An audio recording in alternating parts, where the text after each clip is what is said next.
ও কালী, কে তুমি বাবা? আমি যে এক সংসার থেকে সন্ন্যাসী।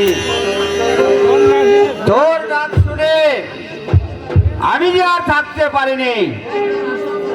বল তোর আসল পরিচয় কি? আয় আজার তো ওরা